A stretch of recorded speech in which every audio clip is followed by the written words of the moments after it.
Hello, everybody, and welcome to today's Friday Live. It is Friday, the 9th of June, and today is my son's 18th birthday today. So I have been busy with him this morning and clients and other things. So that's why I've been driving around and doing a few things with him. So I wasn't able to start at 12:30 today. I actually wasn't even sure if I was going to be able to do this, but I'm squeezing it in between a couple of other things because I know there are a number of you who have sent in questions, and I've got a ton of questions here. So I want to be able to answer them for you because I know there are people out there waiting for an answer. So hello to everyone. If you're just joining in on this live, and if you are listening to the recording of today's live, hello to you and welcome. And if you want to say hi to me, as always, please do. I always love to know who's out there, who's listening. And if you have a question, you can post it in the comments below. As I was just saying, I'll give time for the live stream to kind of filter through everyone's devices, for those of you who are tuned in. And I know that we'll get a few more people joining us shortly. But as I was just saying, it's my son's 18th birthday today, so I've been doing a few things with him this morning. I can't believe I have a child that's 18. I can't believe it. It's like wherever the year's gone. How did my boy go from this beautiful little person to this 18-year-old? It's amazing. So as I do every week, I will answer any questions that you have. Like I said, I've got quite a few questions to answer today. But if you have a question and you're here on the stream, I will absolutely do my best to answer it for you. And as always, please say hi and tell me where you're listening from. I'm going to check on the questions because I know there was some I didn't answer from last week. So I'm going to go back and check on those. Okay.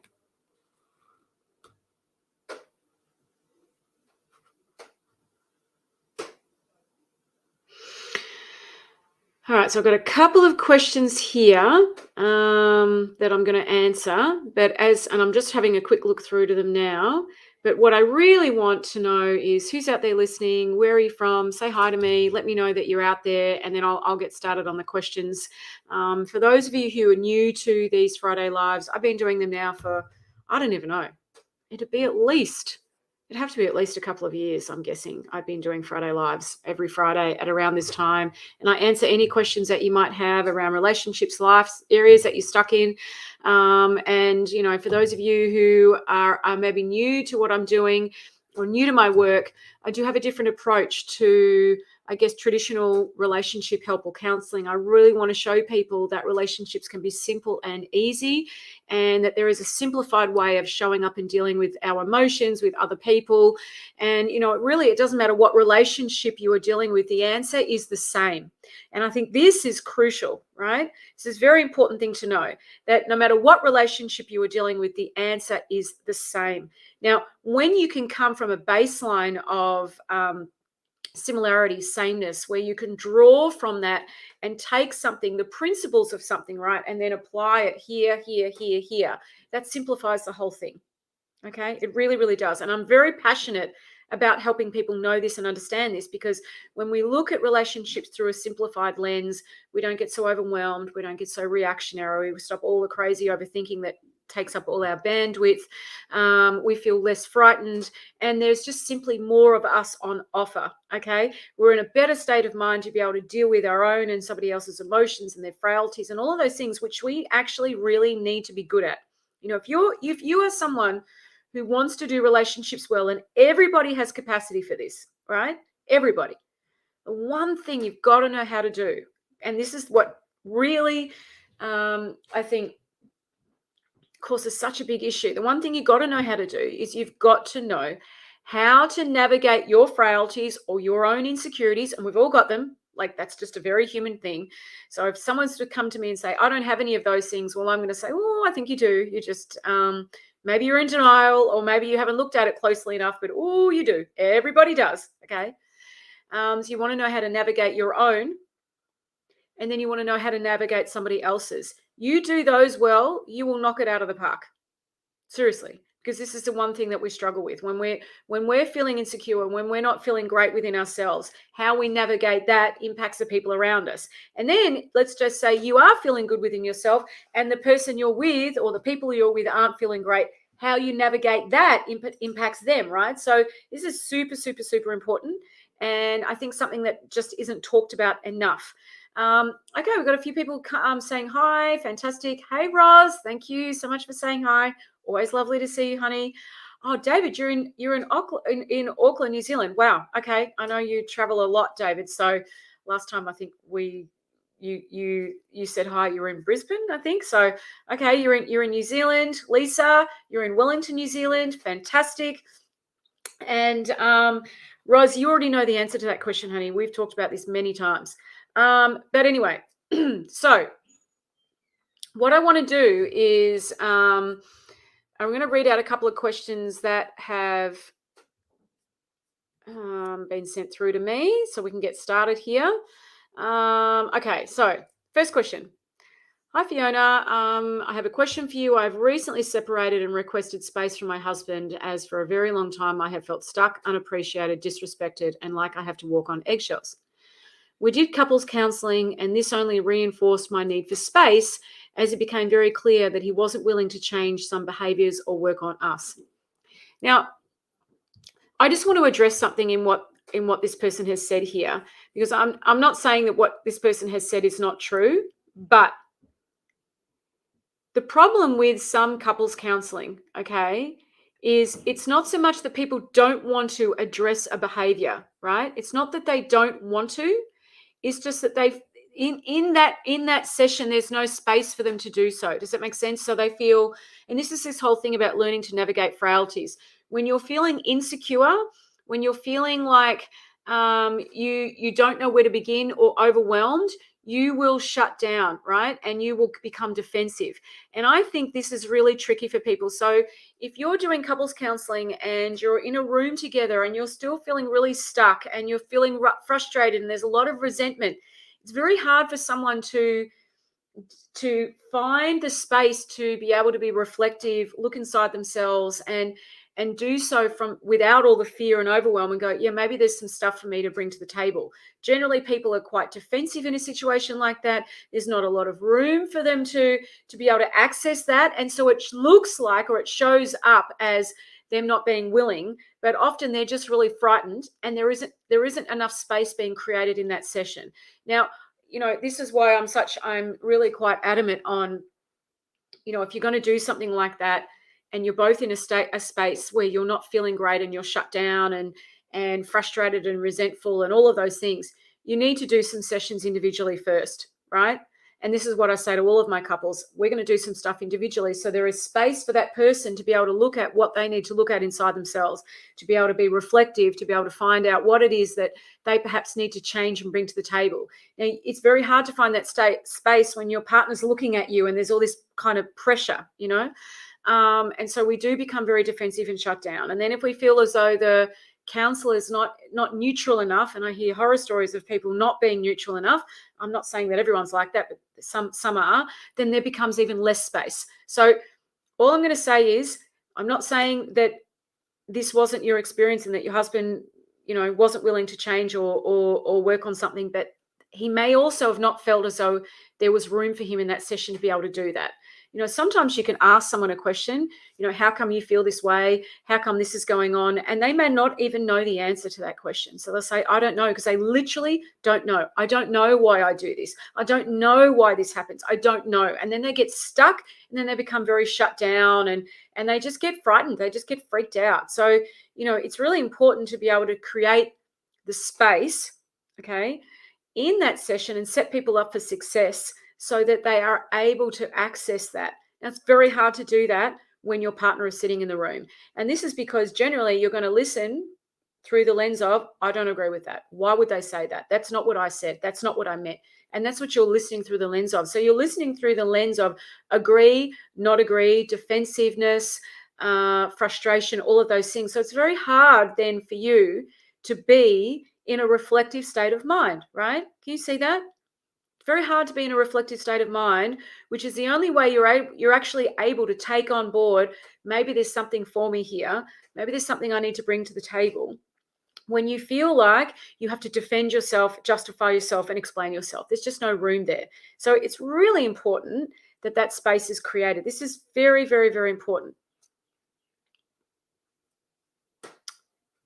Hey, Mairead. Hi, Fiona. Cold and wet here in Perth. Not loving it. Okay, not loving it. Yeah, it's a bit chilly here. Not raining, but it's definitely chilly here in Melbourne. Thanks for sharing, Mairead. David, sharing a recent experience since starting the Relatable course. I had dinner the other night and I was amazed by the quality of conversation by just being present and engaged. Oh, that's awesome, David.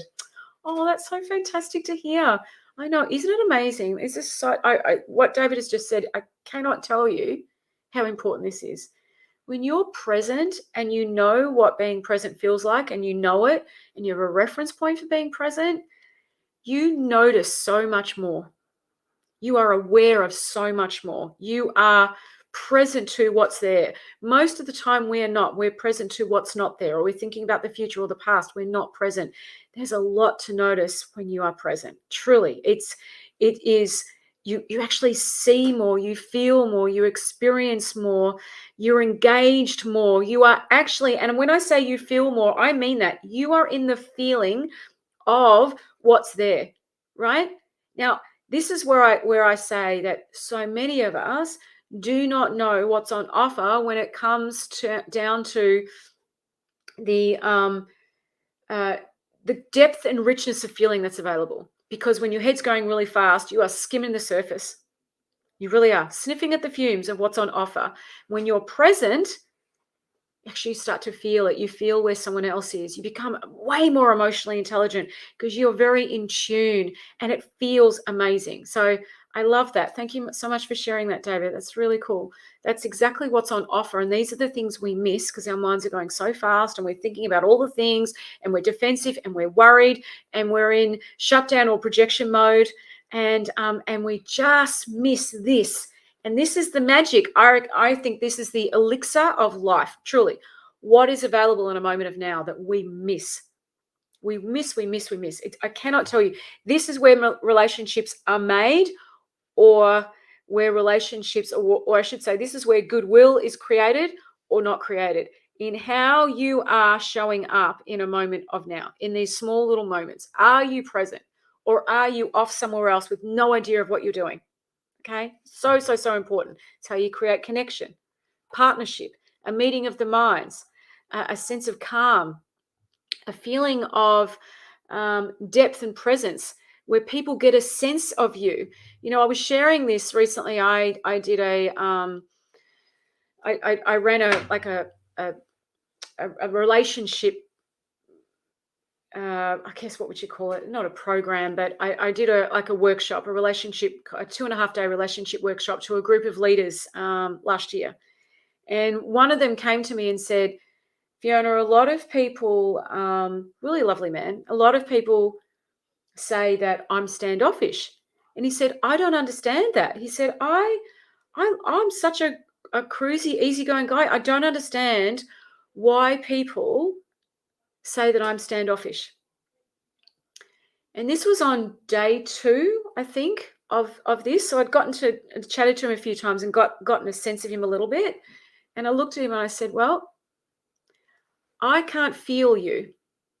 And if I can't feel you, other people can't feel you. And if people can't feel you, they don't get a sense of you. And so when they don't get a sense of you, they perceive you to be standoffish.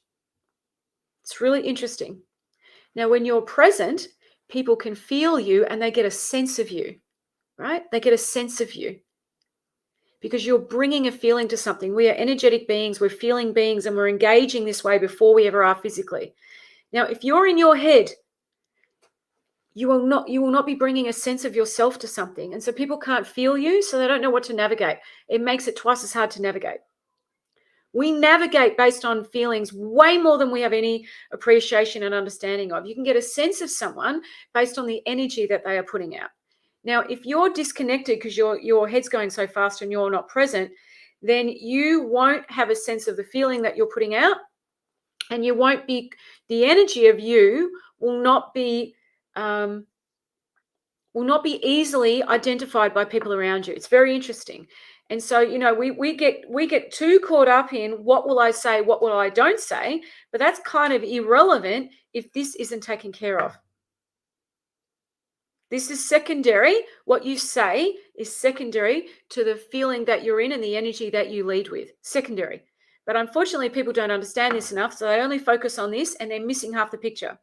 So if someone has said to you you're standoffish, or they find you hard to get to know, or things like that, then I can guarantee you are generally you're not present, so people can't get a sense of you.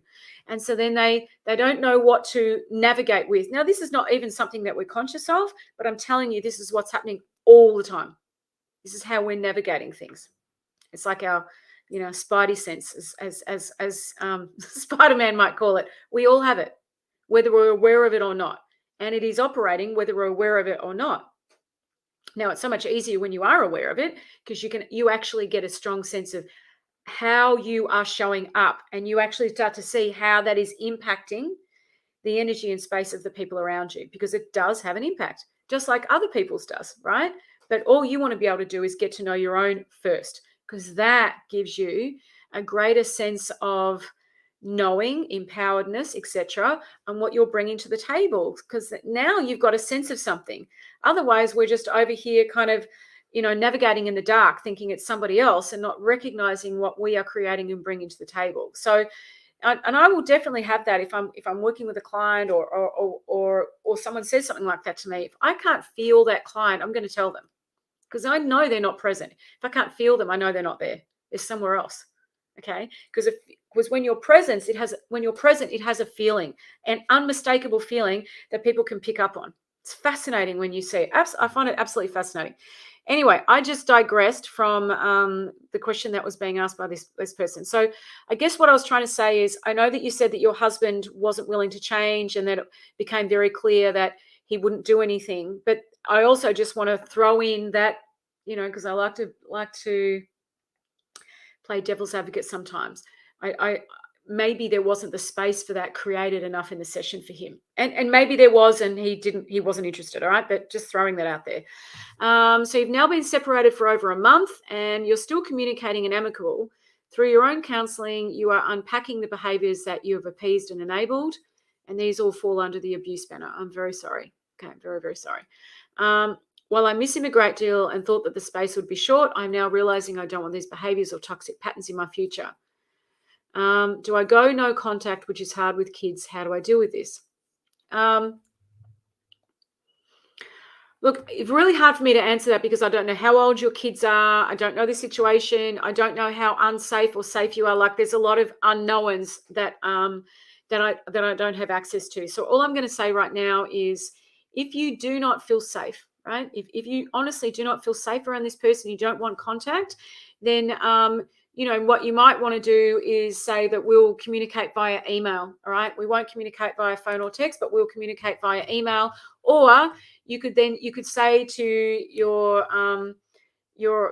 ex-husband, if you urgently need me, you can call my mother. Or, do you know what I mean? There's someone else that they can call if you don't want to go in contact, if there's something that needs to be taken care of with the children. So, often, and I do want to say this, if you're in a situation where there is abuse, or you don't feel safe, obviously someone being able to text you and have a lot of access to your phone is very distressing. And so that is a great option. Have them email you, or have a third party that they can reach out and contact if they urgently need to pass a message on to you about your children. All right, so you can certainly try that if that's what makes sense to you. But if you wanted to do that, that's how I would go about it. And I would also just put really clear boundaries in place. If you don't want to go no contact, if you want to try it, you can just be really clear and say, look, you're welcome to text me, but you have to be respectful and kind. And if you are not, then I'll be blocking you, and we'll be doing this option, which is email and operating via a third party if there's something urgent we need to go about the children. And just be really, really clear. Now, obviously, you have to be prepared to enforce that if you are putting that out there, that if someone's being abusive and difficult, and you've got children and you're sharing children, it's really important to follow through on those things. If you're going to say as if they're rude or abusive or difficult, then you have to be prepared to implement what you said that you would if that was to happen. All right. So the clearer we are, and this is why I talk about clarity of mind being so important, because clarity of mind creates conviction, and you bring an energy of conviction, which has a really strong influence on the people around you, because people can see that you are solid and congruent and grounded with what you're saying. Okay. So anyway, I hope that helps with that question, and I certainly wish you all the best, honey. I really do. Hey, Brian. Nice to see you. Thanks for saying hi, Brian. Welcome, welcome. Okay, so next question. If anyone's got any questions or anything I'm saying, please let me know. Okay. All right, let me see. Hi, Fiona. My partner and I are both extremely different when it comes to expressing emotions. He gets angry about almost everything he puts his mind to, whereas I'm more relaxed and hardly get upset or angry about anything. Lately, he's been getting angry if I spend time with my family, and he doesn't like my siblings or my mum. He says they just use me for money and that I'm too blind to see it. Emotionally, we just don't get along. But the fact that he doesn't try to put in the effort to try and get along with my family is starting to put strain on our relationship. There are times where we decide it may be best to part ways, but we always try to resolve our issues. It's starting to upset me, though, because I can't go out of the house without him getting upset or angry. I can't speak to my family without him accusing me of giving my money away. I can't be seen with certain family members without him trying to start a fight with me. I don't know what to do anymore. Okay. Well, I think the first thing, right, this is very important. Whenever you reach a point of difference with someone, we tend to, without realizing it, go straight to that place of justifying ourselves and going straight to that place of, I can't believe they're acting like this. I wouldn't do this. And we start comparing their behavior with ours. And the moment you start comparing your behavior, you're going to see the other person unfavorably. Now, the problem with that is you lose the opportunity to learn and find out what you need to learn and find out about this situation. Okay. And I do see this a lot where couples reach this fork in the road moment where their differences seem overwhelming. And the immediate thing they start to do is they go into justification mode. So justification mode looks like this. Well, I would never try and tell someone that they can't see their family. I would never do that. I would never get upset or angry over that. That is, I wouldn't get upset. I wouldn't take that so seriously. I wouldn't be so intense. I wouldn't respond that way. I would stay calm. So we go in comparison mode, right? And because our way of doing things is so comfortable and so well known to ourselves, when we go into comparison mode and we look at the other person, we are always going to see them as less than. We're always going to decide that their behavior is unacceptable. We're always going to say, why can't they be more like me? Now, the problem with that is you lose the opportunity to learn what it is you need to learn from what's going on right now. You start operating from an assumption. Oh, that's just because they're a hothead. Oh, that's just because they're selfish. Oh, that's just because they don't care. Oh, that's just because, right? And all of a sudden, any opportunity to actually connect, grow, learn, which is the great opportunity that differences bring. And I talk about this a lot with my clients and in my relatable students, right? A lot, because we tend to look at differences as these pivotal moments instead of, most differences balance themselves out really, really well, right? Your differences tend to balance themselves out. In a healthy relationship, that will be balanced. In an unhealthy relationship, it becomes toxic. Can you see that it's not so much about the difference? It's about where goodwill is, how you're approaching things, your level of curiosity. So, differences can be this wonderful balancing where someone else has a bit more of something that you could do with, and you have a bit more of something that the other person could do with, right? And it balances itself out when people are in a good frame of mind, when they're connected, when there's goodwill, when they're navigating their frailties well, and they're navigating the other person's, all right? When that stops happening and goodwill falls through the floor, differences look like these pivotal fork in the road moments that people can't escape. And it looks like I need to change things with that person or not be with that person and find someone else who's less like that. Now, that may well be true, and I'm not here to tell anybody what to do. This is your life. You know what's best for you. But just please understand, No matter who you're in a relationship with, there will always be differences that you're going to need to know how to navigate. And whilst you may have someone who's got a certain type of frailty that drives you crazy, please understand the next relationship you go into, that person will have a frailty that you will have to learn how to navigate, because that's just the nature of being in relationship. Okay, you cannot avoid that. And so it's when we go from relationship to relationship or place to place and we're not actually taking this on board, that's when we don't learn and grow, and we tend to repeat the same patterns. Okay, so coming back to this question, I think what needs to happen is you need to get really curious about what he means, and you need to listen. So people often get angry when they don't feel heard, right? They often get angry when they don't feel like they're being listened to and truly, truly understood and held space for. And so when we don't feel heard, people tend to get frustrated. So I would just check in. Are you really listening to what he's saying? Are you trying on what he's saying? Are you being curious and saying, what makes you say that? Maybe there's something that you can't see, right? And when you try on what someone else is saying, they'll relax because they feel like you're, you know what I mean, you're present and you're listening. But when we're in defense mode and we're going through that, I would never do this, I would never do that kind of frame of mind or that thinking pattern, we're often not listening. And so another person gets really frustrated because they feel unheard and they feel like they can see something that the other person cannot. And so, often these things are coming from a place of love and wanting to help and, not being expressed all that well. I get that.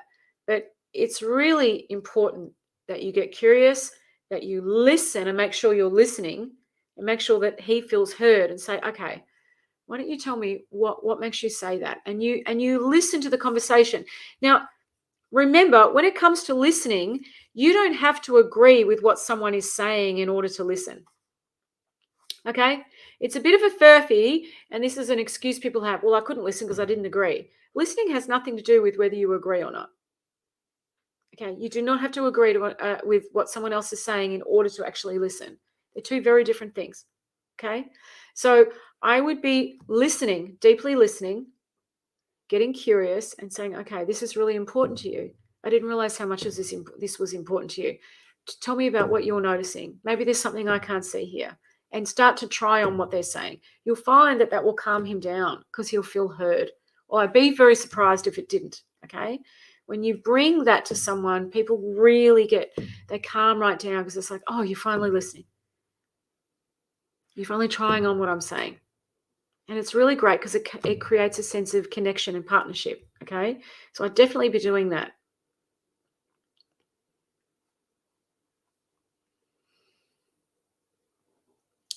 That is where I would start with all of this. Listen, slow down, get curious, try on what's being said, and then see what makes sense from there. I cannot tell you how important that is. This is so lacking in so many conversations. It really, really is.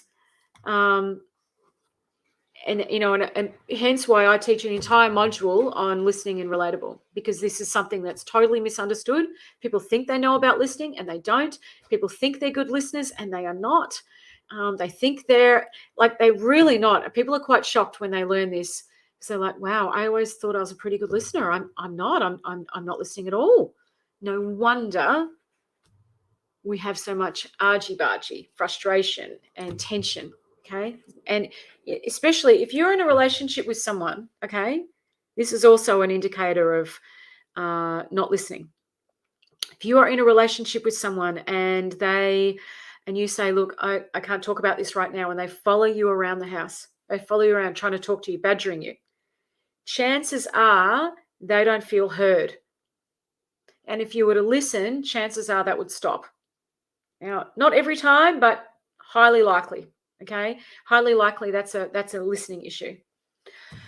Hey, Brian, it's truly amazing when the tears of frustration change into tears of feeling heard when they realize that someone is actually listening to them for the first time. That's right.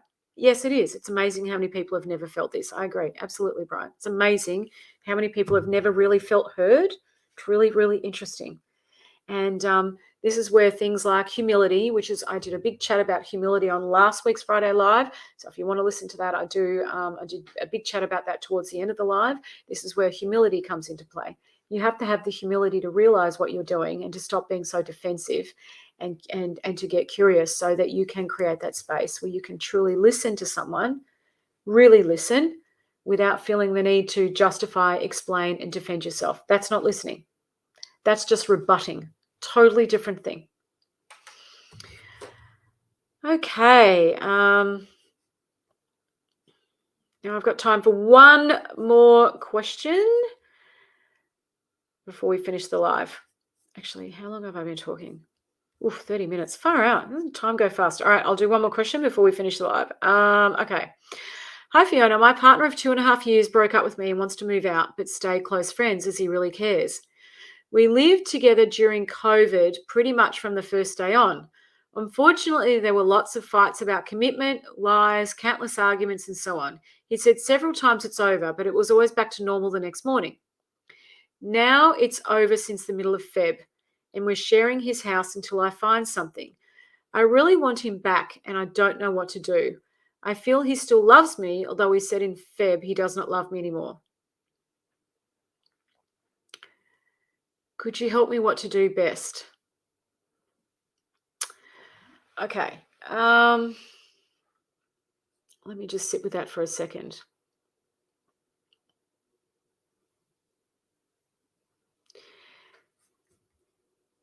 I think it's really important for yourself, okay? It's really, really important for yourself to understand that when it comes to a relationship that's struggling, or someone says they don't love you, or you're arguing, or all of those things, right?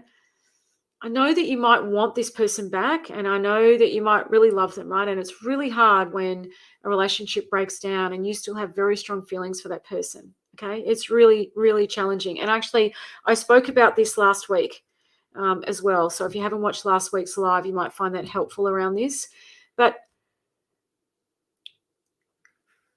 you need to be really clear about what it is that you want to create here, right? What you need for you. So you need to focus on what is this relationship honoring of me? Do I feel loved? Is this what I want to create? Okay? And is this person able, right, based on the state that we're in, to provide that for me right now? So if he's not able to tell you that he loves you, are you okay being in a relationship with someone, for example, who tells you they don't love you? Is that okay with you? Like, these are the things you have to be realistic about. Is it okay with you to be in a relationship where you're arguing all the time? Okay, and I ask this from the space of the relationship is broken down, you've been separated since February, and you're wanting this person back. So you've been separated for a little while, okay? And so you have to ask yourself, is this, right? Is this honoring of you? Just because you want someone back doesn't necessarily mean it's the best thing for you, right? We can often get caught up when our mind is busy and we're fearful and worried. I want them back, I want them back, I want them back. But you're not actually listening for what really makes sense to you, what matters to you, what's honoring to you. Okay, now if he, if it's back and forth, and countless times of him saying, I'm over, and do you know what I mean? So in other words, you don't know where you stand. Just be honest with yourself and say, well, is that okay with you? That's the first thing I'd be asking myself. Is it okay with you that you are in a relationship with someone where they are saying, I don't know where I stand with you. I don't love you. I don't know if I love you. And every time the going gets rough, I'm gonna check out. Okay. Now, there is definitely, if you're in a relationship like that and you get some help, there's ways through that. But that's not where you guys are.